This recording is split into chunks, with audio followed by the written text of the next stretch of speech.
How's it going, bro? You good? I heard you have a very nice toy for me to look at. Toy?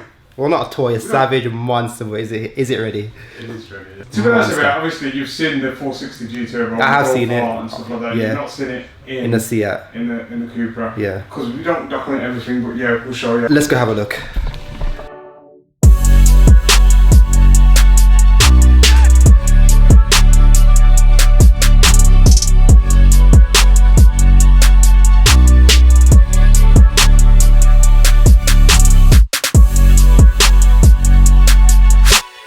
And this is the monster we're talking about. Now, the license plate L400 Cup, Leon 400 Cup. It's not 400. Let's just tell you that straight away, but let's get into this bad boy. We did tune this stage 2 with all the bolt-ons previously, so you probably know the owner, Harry. Yeah. And he bought that number plate because his target was 400 horsepower, which is what he wanted. He soon got bored of that power, which is crazy because like 400 is still a lot. 400 is a lot, and you know he was adamant.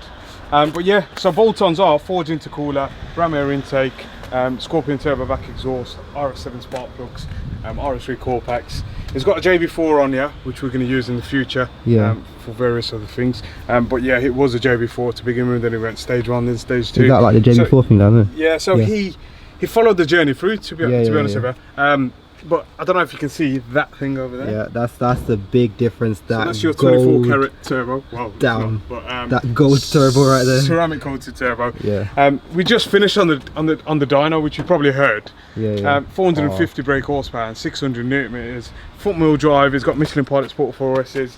We've tried to map it slightly different to the Golf R's that you've seen before. So we brought in boost a little later. We brought in torque a little later, so it doesn't get that wheel spin with low inertia. So you'll notice that. I mean, he's coming down. He'll take you out for a drive in it. But typically speaking, I mean, it is a Cupra 300.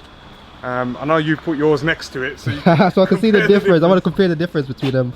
But obviously, this has got significantly more power, which is the main point of this video. Like, it's just gonna be savage. I just want to experience that. But yeah, styling wise, obviously. Yeah, they're slightly different. Different headlights, different bumper.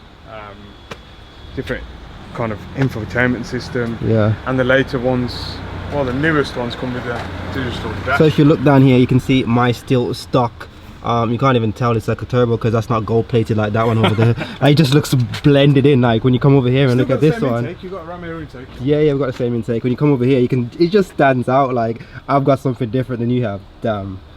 So while I've got both cars out here for myself for a few seconds, I'll quickly walk you through some of the difference between the facelift and the pre-facelift, and then we'll go out for a drive. Obviously both cars have some personal touches from the owner. I'll mention all of them as well. Let's start from the back actually, and I will go through them all. So from the back, obviously you guys know I have a Maxton design rear diffuser, aftermarket exhaust tips, so they're a bit wider, kind of like RS3 replicas. And over here on this Cupra, this car has a Scorpion turbo back exhaust system. You can see this also has wider overall exhaust tips and a slightly different diffuser, not as aggressive as the Maxton design, but still looks lovely. One of the main differences from the back compared to the 280, this is actually the 300. So one of the main differences, you can see that this bit right here, nothing crazy, but you can see it stops right there, whereas on the pre-facelift it continues. So that's a styling difference from the back. Apart from that, there's not much of a difference from the back. Obviously the owner has installed his Maxton design rear lip. These are some additional parts you can get from the factory. I haven't got them, and I think this is a roof wrap as well, so I've also got my roof wrapped with this embedded. Stepping in to the interior, first off, center screen a lot bigger, an electric handbrake right there. We've also got push to start, which is absolutely sick. I'm going to start this bad boy up in a second. Blue ambient lighting. My car only has white and red, so that's the difference right there. The steering wheel is pretty much the same, but you can tell around the dials. I'll show you mine in a minute. It's got like this chrome surround, which is really nice. That's pretty much it for the interior. Now let's show you mine so you can have a quick comparison. So over here you can see I've got black like surrounds. I think the chrome ones do look a bit clean. You can see my screen right here is slightly smaller with more buttons. That one only has 2 buttons.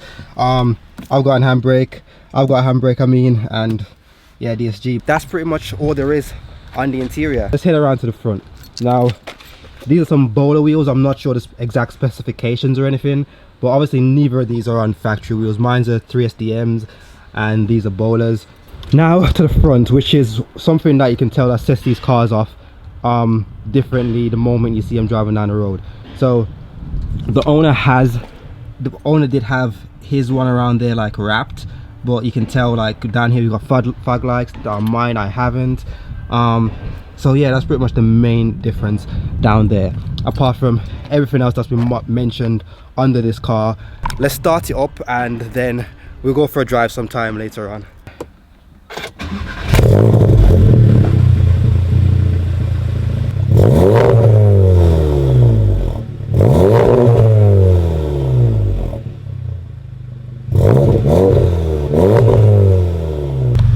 So a few other little changes as well. You can see the indicators, they've got like a more straight across LED, not dynamic like the Audis, but still different. Mine's is just like literally, I'll show you mine's quickly actually.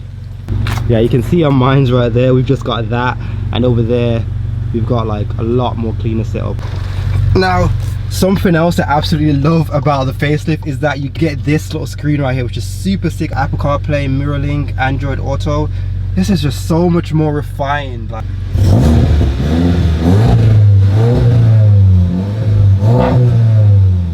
that sounds lovely.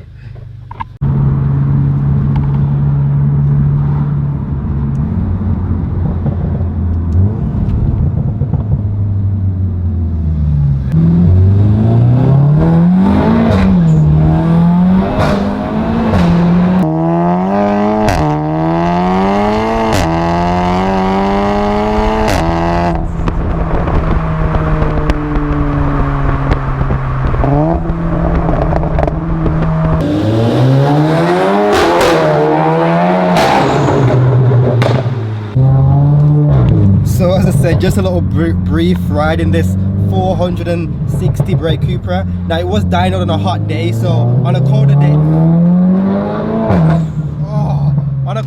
it could make probably around 470, but still this car is absolutely savage, and it makes me regret, you know, mines, because I haven't done it, and there's so much potential with this thing. It's unreal. Like, it's just listen. Oh my goodness, bro. It's the overruns.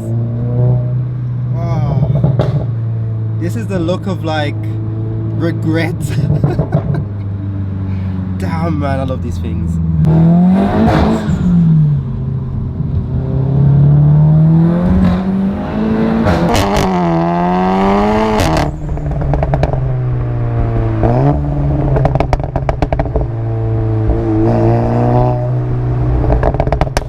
This thing travels, like it absolutely travels. Oh. Obviously, just because this has a hybrid turbo, it makes a lot more power. In a front wheel drive car, it's hard to get power down, but this, like, it actually puts the power down really well. And as opposed to like the normal stock turbo, when it was tuned, let's say the boost comes in at a later RPM, so it gives the car time to like be at a higher speed before it gets all the power down, so it doesn't like spin as much like lower down. So altogether everything just like balances itself out. So you might think more power meaning it's gonna spin, but the power comes in like more progressively at like a higher RPM, so it just flies, man. Like, oh my god, how is this car so capable? Damn. I do love this thing. Now this badge needs to be changed to 460 or 450 plus, and the license plate. I doubt you find a license plate that says 450 Cup, but it's lovely, man. Absolutely amazing.